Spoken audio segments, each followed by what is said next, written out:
If our faucet is leaking, we have a problem. We have to fix it. If our children have problems, we have to be cognizant, as Joe told us in one of his speech. We have to help them. Our nation has about 47 million people that are not covered with health insurance. A study states that there are about 45,000 people die per year here in the United States of America with the association of no healthcare insurance. For many of us, this is the moral issue of our time. The United States of America is a great nation. We spend billions of dollars helping other nations. We even spend the lives of our people. The question here is, this is like an easy fix.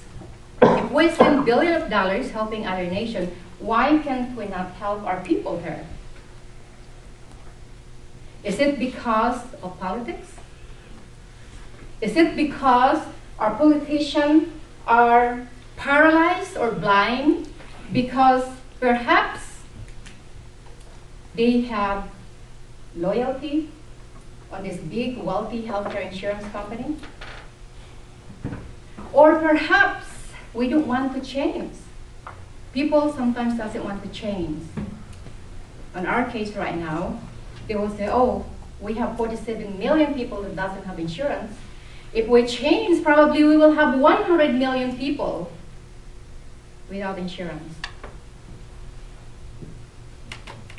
This is a big moral issue for us. We have to be joined together and help together to solve this problem. Healthcare reform. We know that it was passed by the House of Representatives about 4 weeks ago. The healthcare reform was passed, but we also have to pass in the Senate. But there are people, because of political agenda, because of political preference, they don't want to change. We have a moral obligation, as I've mentioned earlier, that we really have to see the issue here. The issue is our people doesn't have insurance and we have to do something. There are some studies in our neighboring countries, such as England, Germany, Japan, China, and even Taiwan. They have universal healthcare insurance, most of them. And the people are happy.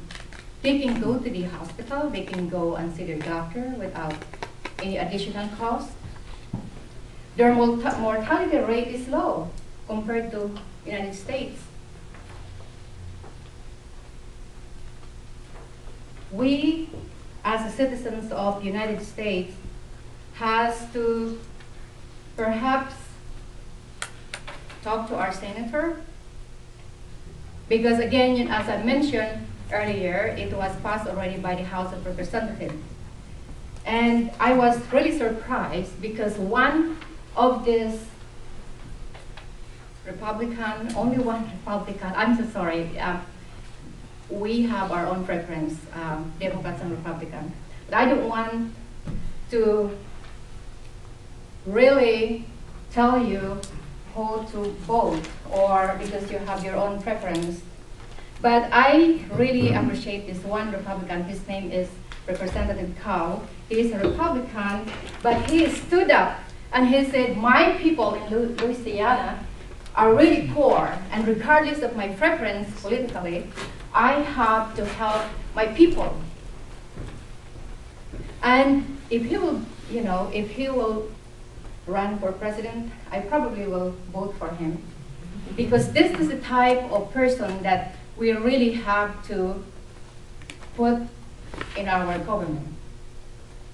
We don't want people because they were helped before by this big wealthy healthcare insurance, they become so blind. We don't need this kind of people. Now, what are those healthcare reform? Number one, all of us will have insurance. Number two, there is no more discrimination to those people that have pre-existing healthcare problem. It's included on the package. If you are old, usually your premium is high because probably you have your diabetes, you have CVA, you have everything in there, and insurance wants to make sure that they can pay, or probably they will drop you. So the new rule right now, healthcare reform, is everybody will have insurance, and no more discrimination as to age, gender. And if you are working in a company, if your employer is unable to give you an insurance, then you don't have an insurance unless probably you have money from your own pocket. And I would like to mention also one of the problems. Probably the reason why we're not changing is because we are following the so-called social Darwinism here in the United States. Social Darwinism is a shortcut for survival for the fittest, of the fittest. If you are strong, you will survive. If you are weak, you will die. If you are rich, you can buy all of this, including insurance, healthcare. You can even put your own hospital because you are rich.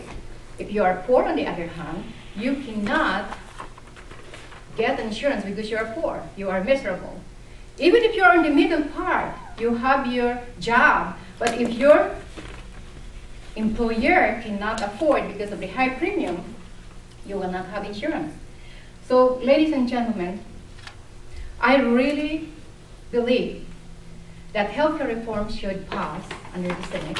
And I strongly believe also that this is not just a political and economic issue, but it's a moral issue, an element, an essential element in the moral fabric of our nation. Thank you.